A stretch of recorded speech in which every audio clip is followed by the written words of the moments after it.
ঈদের ছুটিতে রাজধানী ছাড়ছেন ঘরমুখো মানুষ। বাস, ট্রেন, লঞ্চ টার্মিনালে যাত্রীদের ঢল। বাড়তি ভাড়া নেওয়ার অভিযোগ। জাতীয় ঈদগাহে নামাজ আদায় করবেন প্রধানমন্ত্রী, জানালেন অতিরিক্ত প্রেস সচিব। যমুনায় বিশিষ্টজনদের সাথে শুভেচ্ছা বিনিময়। ঈদকে কেন্দ্র করে নিরাপত্তা শঙ্কা নেই, জানালেন ডিএমপির ভারপ্রাপ্ত কমিশনার। ঈদগাহে নিরাপত্তা জোরদার।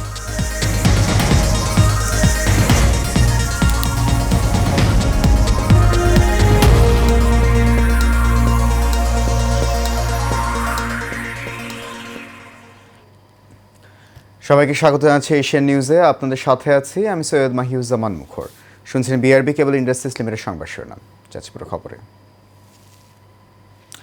শুরুতেই ঈদ যাত্রার খবর।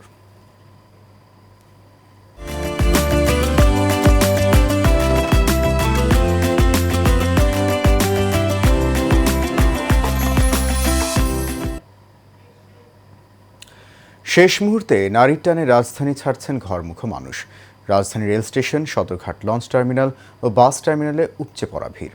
কমলাপুর রেল স্টেশন পরিদর্শন করে রেল প্রতিমন্ত্রী হাবিবুর রশিদ হাবিব দাবি করেন, এবারে রেলযাত্রা স্বস্তিদায়ক, যদিও সান্তাহারে লাইনচ্যুতির কারণে কিছুটা ভোগান্তিতে পড়েছে যাত্রীরা। এদিকে বাস ভাড়া নিয়ে রয়েছে মিশ্র প্রতিক্রিয়া। সোহাগ মিয়ার ক্যামেরায় ওয়ালেদ সিদ্দিকীর রিপোর্টে দেখুন বিস্তারিত।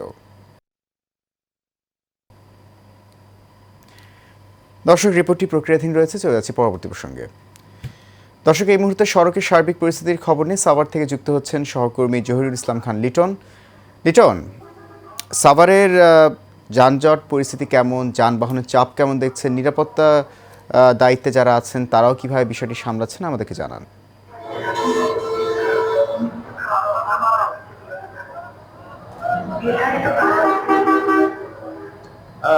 মুখর, আপনি জানেন যে আজকে ঈদ যাত্রার তৃতীয় দিন, তথা আজকে কিন্তু যে আমি এই মুহূর্তে রয়েছি নবীনগর চন্দ্রা মহাসড়কের একদম ঠিক বাইকের এলাকায়। এখানে এসে আমরা যেমনটি দেখেছি যে আজকে কিন্তু যাত্রীর চাপ কিন্তু একটু কম রয়েছে। এই মুহূর্তে কিন্তু যাত্রীর চাপ তেমন একটি নেই। পাশাপাশি কিন্তু আমরা দেখেছি যে গাড়ি যাত্রীর চাপ না থাকে কিন্তু পর্যাপ্ত পরিমাণে গাড়ি রয়েছে, এবং যে আমরা নবীনগর 12:30 নিউজে বলছিলাম সেখানে একটি বাড়তি ভাড়া নেওয়ার কথা ছিল। এখানে কিন্তু এই বাড়তি ভাড়া কিন্তু আমরা এসে দেখিনি, এবং পাশাপাশি এখানে সড়কে যাতে কোনো রকম যানজটের সৃষ্টি না হয় সেজন্য কিন্তু এখানে বিভিন্ন রাজনৈতিক দলের নেতাকর্মী যারা রয়েছে তারাও এসে কিন্তু এখানে কাজ করে যাচ্ছেন। আমরা এই মুহূর্তে কথা বলতে চাচ্ছি যে আশুলিয়া থানা স্বেচ্ছাসেবক দলের যিনি সভাপতি রয়েছেন। আমরা দেখেছি যে আপনারা সকাল থেকেই এই সড়কে যাতে কোনো রকম যানজট সৃষ্টি না হয় এই আলোকে কাজ করে যাচ্ছেন। তাই এখন পর্যন্ত আপনাদের কাছে এই কার্যক্রম আপনাদের কতদিন পর্যন্ত চলবে এবং কোনো অভিযোগ এখন পর্যন্ত আসছে কিনা? বিসমিল্লাহির রহমানির রহিম। ঢাকা 19-এর এমপি দেওয়ান মোহাম্মদ সালাউদ্দিন বাবুভাইয়ের নির্দেশ, আশুলিয়া থানা শ্রমিক দল আজকে এক সপ্তাহ যাবৎ আমরা স্বেচ্ছাসেবক হিসেবে বাইপাইল স্ট্যান্ডের দায়িত্ব সার্জেন্ট ট্রাফিক যানজট নিরসনের জন্য আমরা আছি, এবং ঈদের পরেও ইনশাল্লাহ এই চলমান অব্যাহত থাকবে, এবং সরকারি চার্ট অনুযায়ী ভাড়া নিতে পারবে, বেশি ভাড়া নিতে পারবে না, এবং কোনো পরিবহনের চাঁদাবাজি দখলদারি আমরা বাইপাইল স্ট্যান্ডে করতে দিব না। এটা জিরো টলারেন্স, এবং আমরা সাধারণ পোশাক শিল্প, সাধারণ মানুষ যাতে ঘরমুখী নিরাপত্তায় বাড়িতে ফিরে যেতে পারে, আমরা সার্বিক সহযোগিতায় আমরা এই স্বেচ্ছাসেবক আছি। যেমনটি শুনছিলেন, আমরা এখানে দেখেছি যে প্রশাসনিক কর্মকর্তা যারা রয়েছেন তিনিও কিন্তু এখানে এসেছিলেন, এবং এসে কিন্তু প্রতিটি কাউন্টারে কিন্তু তারা কিন্তু পর্যবেক্ষণ করেছেন, এবং কোনো কাউন্টার থেকে অভিযোগ না পাওয়ার পরিপ্রেক্ষিতে তিনি এখানে চলে গেছেন। এবং নবীনগর কাউন্টারেও কিন্তু অভিযান ছিল, যদিও এখন পর্যন্ত অভিযানে আমাদের চোখে কারোর করে জরিমানা বা কোনো অসঙ্গতি তিনি পায় না বলে আমাদের জানিয়েছেন। এবং এখানে যে যাত্রী যারা রয়েছে তারা কিন্তু এখন যে যাত্রীগুলো আসতেছে প্রিয়জনের সান্নিধ্যে যাওয়ার জন্য, এবং সেই ক্ষেত্রে কিন্তু তারা কিন্তু নির্বিঘ্নে বাধাহীন ভাবেই তারা কিন্তু বাড়িতে যেতে পারতেছেন। এবং এই মুহূর্তে কিন্তু বাড়তি ভাড়ার যে অভিযোগটি রয়েছে সেটিও কিন্তু এখন পর্যন্ত আমাদের কাছে কেউ বলেনি। তাই এই ছিল আমার কাছে ঈদ যাত্রার এখনকার মতো সর্বশেষ তথ্য। মুখর। লিটন, আপনাকে ধন্যবাদ। আমাদের সহকর্মী জহিরুল ইসলাম খান লিটন সাভার থেকে জানাচ্ছিলেন ঈদ যাত্রার সবশেষ খবর। দর্শক, সংবাদের শুরুতে যেমনটি বলছিলাম যে শেষ মুহূর্তে নারীর টানে রাজধানী ছাড়ছেন ঘরমুখো মানুষ। রাজধানীর rail station, Sadarghat launch terminal ও বাস টার্মিনালে উপচে পড়া ভিড় দেখা যাচ্ছে মানুষের। কমলাপুর রেল স্টেশন পরিদর্শন করে রেল প্রতিমন্ত্রী হাবিবুর রহমান হাবিব দাবি করেছেন যে এবারে রেলযাত্রা স্বস্তিদায়ক হচ্ছে, যদিও সান্তাহারের লাইনচ্যুতির কারণে কিছুটা ভোগান্তিতে পড়েছে যাত্রীরা। বাস ভাড়া এদিকে নিয়ে এক ধরনের মিশ্র প্রতিক্রিয়া রয়েছে। সোহাগ মিয়ার ক্যামেরায় ওয়ালিদ সিদ্দিকীর প্রক্রিয়াধীন রিপোর্টটি আমাদের হাতে এসে পৌঁছেছে। চলুন দেখে নিই রিপোর্টটি।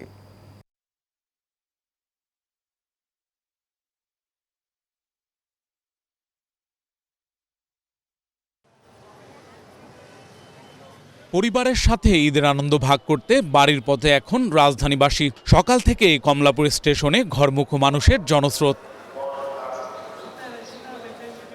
গতকাল বগুড়ার সান্তাহারে নীলসাগর এক্সপ্রেসের ৭টি বগি লাইনচ্যুত হওয়ার প্রভাব পড়েছে সপ্তম দিনের ট্রেন যাত্রাতে। উত্তরবঙ্গগামী বুড়িমারি এক্সপ্রেস, রংপুর এক্সপ্রেসে ছিল উপচে পড়া ভিড়। অনেকেই ঝুঁকি নিয়ে যাত্রা করছেন ট্রেনের ছাদে। নীলসাগর এক্সপ্রেস এটা লাইনচ্যুত হওয়ার কারণে আমাদের যে ট্রেনটা টিকিট করছি একতা এক্সপ্রেস, এই ট্রেনেরও শিডিউল বিপর্যয় হয়েছে। যে ট্রেনটা আসার কথা ছিল আপনার 10টা 15-এ, এটা এখন টাইম দিচ্ছে 4টা 45-এ। আমি আমার দাদু বাড়িতে যাচ্ছি। আমার দাদু বাড়িতে আমার অনেক দিন যাওয়ার প্ল্যান ছিল, তারপরে আমরা টিকিট করলাম, তো তারপরে আমরা যাচ্ছি মিনিমাম 7 দিনের জন্য। তো আমার অনেক ভালো লাগছে। ঈদ করতে গ্রামের বাড়ি যাচ্ছি, বাবা মার সাথে ঈদ করব, খুবই খুশি লাগতেছে। কমলাপুর থেকে সারা দেশে ছেড়ে যাচ্ছে 7টি ট্রেন। এদিকে ঘরমুখো যাত্রীদের অবস্থা জানতে দুপুরে কমলাপুর স্টেশন পরিদর্শনে আসেন রেল প্রতিমন্ত্রী। সান্তাহার অলরেডি চালু হয়েছে, হ্যাঁ, আমরা বাকিগুলিও সব চালু হচ্ছে, শুধু একতাটাও আর 3-4 ঘন্টার মধ্যে একতাও চালু হয়ে যাবে। আর ওইখানের পরিস্থিতি টোটালটাই আমরা এখন নিয়ন্ত্রণে নিয়ে আসা হয়েছে, রেল চলাচল স্বাভাবিক পর্যায়ে চলে আসে। এদিকে ঈদযাত্রায় নৌপথে সকাল থেকেই উপচে পড়া ভিড়। গতকালের প্রতিকূল আবহাওয়ার ফলে শিডিউল বিপর্যয় ঘটায় বিপাকে যাত্রীরা। 3:30 9টায় বলছে, 10টায় বলছে, 11টায় বলছে, এখন প্রায় 11টা 10 বেজে গেছে, এখনো লঞ্চ নাই। এছাড়া সড়কপথে টিকিট নিয়ে যাত্রীরা পড়েছেন চরম ভোগান্তিতে। যানজটের কারণে সময় মতো আসছে না বাস, ফলে ক্ষোভ প্রকাশ করেছেন যাত্রীরা। এখানে প্রায় 1 ঘন্টা হয়েছে নিবারে না, টিকিট তো এখন ওরা কাউন্টার থেকে এখনো দিচ্ছে না, বলতেছে যে গাড়ি নাই, যেগুলো দেওয়া আছে অলরেডি টিকিট, এইগুলোরই গাড়ি এখনো আসেনি। 1.5 ঘন্টা দাঁড়ায় থেকে টিকিট নেওয়ার পরেও তারা মনে করেন একটা সামান্য বনটে লুক নেওয়ার জন্য আমাদেরকে হয়রানি। এই রোজা রেখে যদি এরকম কষ্ট করি, তাহলে আমাদের সাধারণ মানুষ কোথায় যাবে বলেন? এদিকে ঈদযাত্রায় ঢাকা সহ দেশের বিভিন্ন স্থানে সড়ক, রেল ও নৌপথে ভয়াবহ সব দুর্ঘটনায় নারী ও শিশুসহ 10 জন প্রাণ হারিয়েছেন, আহত হয়েছেন শতাধিক মানুষ। ঈদ মানে আনন্দ, প্রিয়জনের কাছে ফেরার অদম্য টান, কিন্তু প্রায়ই এই আনন্দ রূপ নেয় বিষাদে। সড়কে শৃঙ্খলা, চালকদের সচেতনতা ও যাত্রীদের সতর্কতাই পারে দুর্ঘটনা কমাতে। রাজধানীর মহাখালী বাসস্ট্যান্ড থেকে ওয়ালিদ সিদ্দিকী, এশিয়ান টেলিভিশন, ঢাকা। দর্শক, এই মুহূর্তে চলে যাচ্ছি গাজীপুরে। সেখানে রয়েছেন আমাদের সহকর্মী মাহমুদুল হাসান। তিনি আমাদেরকে এখন জানাবেন ঈদ যাত্রার সবশেষ খবর। গাজীপুর থেকে হাসান, আমাকে নিশ্চয়ই শুনতে পাচ্ছেন। গাজীপুরে সড়কে যানবাহনের চাপ কেমন দেখছেন, আর কোন যানজট দেখছেন কি? আবার যানজট যদি থাকেও সেক্ষেত্রে এই বিষয়ে কি ব্যবস্থা নেওয়া হচ্ছে আমাদেরকে জানান।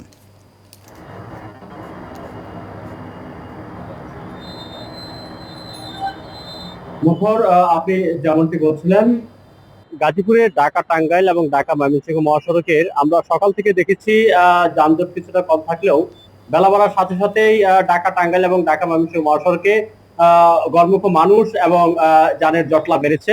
তবে ঢাকা ময়মনসিংহ মহাসড়কে ধীরগতিতে যান চলাচল করছে, কিন্তু তেমন যানজট দেখা যায়নি। তবে অপরদিকে ঢাকা টাঙ্গাইল মহাসড়কের যে অবস্থা, চন্দ্রা এলাকায় আমরা দেখেছি সকাল থেকেই যানের জটলা রয়েছে এবং গণমুখো মানুষের ভিড় বেড়েছে। তবে মুখর আরেকটি বিষয় আপনার মাধ্যমে আমাদের এশিয়ার টেলিভিশন দর্শকদের জানানোর চেষ্টা করছি যে গাজীপুরের ঢাকা টাঙ্গাইল এবং ঢাকা ময়মনসিংহ মহাসড়কে উত্তরবঙ্গের প্রায় 31টি ডিস্ট্রিক্টের মানুষ এই দুটি পথ দিয়ে চলাচল করে, কিন্তু এখানে গাজীপুরের জেলা প্রশাসকের জেলা পুলিশের পক্ষ থেকে এবং হাইওয়ে পুলিশের পক্ষ থেকে এবং মেট্রোপলিটন পক্ষ থেকে বিভিন্ন জায়গায় তারা চেকপোস্ট বসিয়েছে এবং চেকপোস্ট বসিয়ে বিভিন্ন ভাবে যেন যাত্রীদেরকে কোনো হয়রানি করা না হয় এবং অতিরিক্ত ভাড়া আদায় না করা হয়, এই বিষয় নিয়ে তারা তদারকি করছেন। মুখর এই ছিল আমার কাছে গাজীপুরে ঢাকা। মাহমুদ, আপনাকে ধন্যবাদ। আমাদের সহকর্মী মাহমুদুল হাসান গাজীপুর থেকে জানাচ্ছেন সেখানে ঈদ যাত্রার সবশেষ খবর। এবার আছে ভিন্ন প্রসঙ্গে। রাস্তার ভিক্ষুক থেকে শুরু করে সব শ্রেণী পেশার মানুষের ঈদের আনন্দ নিশ্চিতে কাজ করছেন প্রধানমন্ত্রী, এমনটাই জানিয়েছেন প্রধানমন্ত্রীর অতিরিক্ত প্রেস সচিব আতিকুর রহমান রুমন। সকালে সরকার প্রধানের ঈদের দিনের শুভেচ্ছা বিনিময়ের জন্য রাষ্ট্রীয় অতিথি ভবন যমুনার সর্বশেষ পরিস্থিতি পরিদর্শন শেষে কথা বলেন তিনি। জানান, সকালে ঈদের নামাজ আদায় করে দেশের বিশিষ্ট ব্যক্তিবর্গের সঙ্গে সকাল 10টা থেকে যমুনায় শুভেচ্ছা বিনিময় করবেন প্রধানমন্ত্রী তারেক রহমান। মোশাররফ তালুকদারের ক্যামেরায় কাউসার আহমেদের রিপোর্টে দেখুন বিস্তারিত। রাস্তার ভিক্ষুক থেকে শুরু করে চা বিক্রেতা সব শ্রেণী পেশার মানুষ, বিশেষ করে গুম, খুন ও জুলাই শহীদ পরিবারকে ঈদ উপহার পাঠাচ্ছেন প্রধানমন্ত্রী তারেক রহমান। এমনকি অনেক সময় একেবারে ব্যক্তিগত উদ্যোগে এসব কর্মকাণ্ড করে যাচ্ছেন বলে জানিয়েছেন প্রধানমন্ত্রীর অতিরিক্ত প্রেস সচিব আতিকুর রহমান রুমন। অনেক জিনিস কিন্তু আমি প্রেস উইঙ্গে আছি, আমিও কিন্তু অনেক সময় আমিও বুঝি না যে উনি একটা কাজ করে ফেলছে। রমজানের শুরুতেও দেখা গিয়েছে এতিম শিশুদের নিয়ে ইফতার করতে। জীবনযাপনও করছেন একেবারেই সাদামাটা। সরকার প্রধানের জন্য নির্ধারিত বাসভবনেও আপাতত উঠছেন না বলে জানান আতিকুর রহমান রুমন। আমাদের মাননীয় প্রধানমন্ত্রী আসলে বৃহৎ এত বড় পরিসর ওনার আসলে অতটা পছন্দ না। উনি যে ছোট পরিসরে থাকে ওই ছোট আকারে এবং নিজের ইয়েতে, এটাই মনে হয় সে স্বাচ্ছন্দ্য বোধ করে। প্রধানমন্ত্রীর এই কর্মকর্তা জানান, সর্বসাধারণের সাথে ঈদের নামাজ আদায় করবেন সরকার প্রধান। নামাজ আদায় করে দেশের বিশিষ্ট ব্যক্তিদের সঙ্গে সকাল 10টা থেকে যমুনায় শুভেচ্ছা বিনিময় করবেন তিনি। এতদিন আপনারা প্রধানমন্ত্রী পেয়েছেন হচ্ছে ফিমেল, এবার পাচ্ছেন হচ্ছে আমাদের স্বর্ণের একজন পুরুষ প্রধানমন্ত্রী। সেই হিসেবে কিন্তু রাষ্ট্রপতির সঙ্গে কিন্তু উনি নামাজ আদায় করবেন এখানে। এর আগে জাতীয় ঈদগাহ মাঠ পরিদর্শন করেন স্থানীয় সরকার প্রতিমন্ত্রী শাহ আলম, ঢাকা দক্ষিণ সিটি কর্পোরেশনের প্রশাসক আব্দুল সালাম এবং প্রধানমন্ত্রীর কার্যালয়ের কর্মকর্তারা। পরে গণমাধ্যমের সাথে কথা বলেন তারা। প্রথম যে জামাত সকাল 8:30টায় অনুষ্ঠিত হবে, সেটা মাননীয় প্রধানমন্ত্রী সেখানে আমাদের সাথে একসাথে জামাতে নামাজ পড়বেন। এইখানে আপনারা সবাই জানেন যে প্রায় 35,000 লোকের জন্য নামাজের ব্যবস্থা আছে। বরাবরের মতোই যে আয়োজন থাকে সেরকম আয়োজনই থাকবে। ইতিমধ্যেই প্রশাসক মহোদয় বলেছেন, এর বাইরেও একটা মেডিকেল টিম এখানে থাকবে, অজুর ব্যবস্থা থাকবে, ভদ্র মহিলাদের জন্য, মুসল্লিদের জন্য আলাদা ব্যবস্থা থাকবে, সাধারণ মুসল্লিদের জন্য আলাদা ব্যবস্থা থাকবে। আসন্ন পবিত্র ঈদ উল ফিতরের নামাজ রাজধানীর জাতীয় ঈদগাহ ময়দানে আদায় করবেন রাষ্ট্রপতি মোহাম্মদ শাহাবুদ্দিন ও প্রধানমন্ত্রী তারেক রহমান। একই স্থানে মন্ত্রিপরিষদের সদস্য, প্রধান বিচারপতি এবং রাষ্ট্রের গুরুত্বপূর্ণ ব্যক্তিরাও ঈদের নামাজে অংশ নেবেন। কাউসার আহমেদ, এশিয়ান টেলিভিশন, ঢাকা। ঈদ উপলক্ষে শেষ মুহূর্তে কেনাকাটায় ব্যস্ত হবিগঞ্জবাসী। সাধ্যের মধ্যে পছন্দের পোশাক কিনতে বিপণী বিতান আরও শপিং মলেও যাচ্ছেন ক্রেতারা। দাম নিয়ে চাপ থাকলেও ফুটপাত মার্কেটে ব্যাপক ভিড় বেড়েছে ক্রেতাদের। শপিং মলগুলো সেজেছে ঝলমলে আলোয় আর বিচিত্র পোশাকে, কিন্তু চড়া দামের কারণে মধ্যবিত্ত ও নিম্নবিত্তদের অনেকেই ঝুঁকছেন ফুটপাতে। সেখানে কিছুটা কম দামেও মিলছে নতুন পোশাক। ব্যবসায়ীদের আশা শেষ সময় ক্রেতা আরও বাড়বে।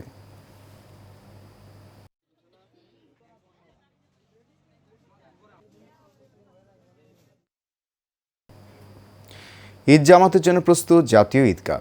পবিত্র ঈদ উল ফিতরের নামাজের নির্বিঘ্ন করতে নেওয়া হয়েছে কয়েক স্তরের নিরাপত্তা। ডিএমপি ভারপ্রাপ্ত কমিশনার জানান, পুরো এলাকায় বসানো হয়েছে সিসি ক্যামেরা। প্রবেশ মুখে থাকবে আর্চওয়ে। ঈদগাহে জায়নামাজ, ছাতা, মোবাইল ফোন ছাড়া অন্য কিছু সঙ্গে রাখা যাবে না বলে জানান তিনি। সাইফুল ইসলাম নয়নের রিপোর্ট। প্রায় 18 বছর পর সকাল 8:30 সাধারণ মানুষের সাথে জাতীয় ঈদগাহে ঈদের নামাজ আদায় করবেন প্রধানমন্ত্রী তারেক রহমান। এই জন্য জাতীয় ঈদগাহে নেওয়া হয়েছে কয়েক স্তরের নিরাপত্তা ব্যবস্থা। ঢাকা মহানগরীতে মোট 121টি ঈদগাহ এবং 1599টি মসজিদে মোট 1771টি ঈদের জামাত অনুষ্ঠিত হবে। ভিআইপিদের নিরাপত্তা দিতে বসানো হয়েছে সিসি ক্যামেরা, মনিটরিং সেল ও তল্লাশি চৌকি। এছাড়া সাদা পোশাকে মাঠে থাকবে পুলিশ। ঈদগাহে ট্রাফিক নিয়ন্ত্রণের জন্য কিছু ডাইভারশন থাকবে বলে জানান ডিএমপির ভারপ্রাপ্ত কমিশনার। ঈদের জামাতে কয়েক স্তরের নিরাপত্তা ব্যবস্থা তৈরি করা হবে। প্রবেশ গেট সমূহে তল্লাশির জন্য আর্চওয়ে এবং মেটাল ডিটেক্টর থাকবে। পুরো জাতীয় ঈদগাহ ময়দান সহ আশেপাশের এলাকায় সিসি ক্যামেরা দিয়ে মনিটরিং করা হবে। চতুর্পাশে বহির্বেষ্টনীতে তল্লাশির ব্যবস্থা থাকবে। যদি বৃষ্টি বা প্রতিকূল আবহাওয়া থাকে তাহলে বিকল্প ব্যবস্থা রাখা হবে বলে জানান পুলিশের এই কর্মকর্তা। এই ডাইভারশনগুলো থাকবে হলো আপনাদের মাধ্যমে একটু ক্লিয়ারলি জানানো, যাতে 0 পয়েন্ট ক্রসিং সরকারি কর্মচারী হাসপাতাল, high court crossing, press club link road, পররাষ্ট্র মন্ত্রণালয়ের পিছনের গলি, ইউবিএল বা Paltan crossing, police control room gap, মৎস্য ভবন ক্রসিং, এইসব এলাকায় আমাদের ডাইভারশন থাকবে। এছাড়া জাতীয় মসজিদ বায়তুল মোকাররমে মোট 5টি জামাত আদায় করা হবে। ঢাকা মহানগরে 121টি ঈদগাহ মাঠ প্রস্তুত আছে। এর বাইরে ঢাকা উত্তর সিটি কর্পোরেশনের বাণিজ্য মেলায় নামাজ আদায় করার ব্যবস্থা করা হয়েছে। সাইফুল ইসলাম নয়ন, এশিয়ান টেলিভিশন, ঢাকা। শ্রম, কর্মসংস্থান এবং প্রবাসী কল্যাণ ও বৈদেশিক কর্মসংস্থান মন্ত্রণালয়ের মন্ত্রী আরিফুল হক চৌধুরী বলেছেন, শ্রমিকদের বেতন ভাতা পরিশোধে সরকার 2,500 কোটি টাকা প্রদান করেছে। তাই এবারের ঈদে কোনো শ্রমিক অসন্তোষ দেখা যায়নি। সকালে সিলেটের ঐতিহাসিক শাহী ঈদগাহ ময়দান পরিদর্শন শেষে সাংবাদিকদের প্রশ্নের জবাবে তিনি এসব কথা বলেন। মন্ত্রী বলেন, যেসব কারখানা বন্ধ হয়ে গিয়েছিল ঈদের পর সেগুলো চালুর কাজ শুরু করবে সরকার। পাশাপাশি প্রশিক্ষিত জনশক্তি রফতানিতে সরকারের নানা উদ্যোগের কথাও জানান তিনি। শেষ খবর এশিয়ান নিউজ। তার আগে বিআরবি কেবল ইন্ডাস্ট্রিজ লিমিটেড সংবাদ শিরোনামগুলো জানিয়ে দিচ্ছে আরও একবার।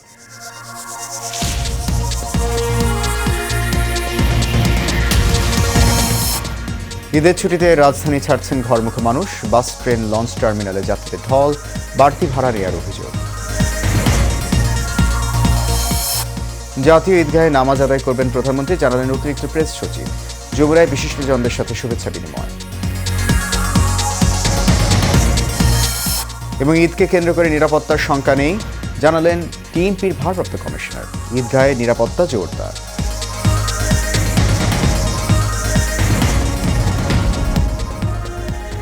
এশিয়ান নিউজ এ পর্যন্তই। আমাদের পরবর্তী সংবাদ দেখার আমন্ত্রণ রইল। এতক্ষণ সঙ্গে থাকার জন্য অনেক ধন্যবাদ সবাইকে।